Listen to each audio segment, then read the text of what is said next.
How to generate outbound leads, method number 3. It's not so different from method number 2, but is indeed a separate network or a separate method. So the third method is, of course, using Instagram.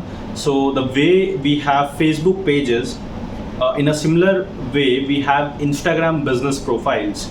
So all you have to again just do is search for the businesses who are on Instagram, who have a page which is up and running. To check whether the page is active, you can just have a look at their recent posts, that what was the last time they posted and how frequently are they posting the content.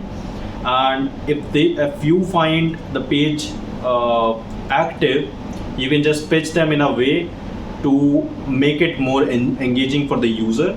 And if you find page inactive, then it's a golden opportunity for you, because then you can easily pitch them about making the page active, and you can just tell them that you can frequently post something on their page on their behalf, and how much social media is important for the branding of any business in today's world. So that is how you can just approach, you can just tell them how they have to actually do it.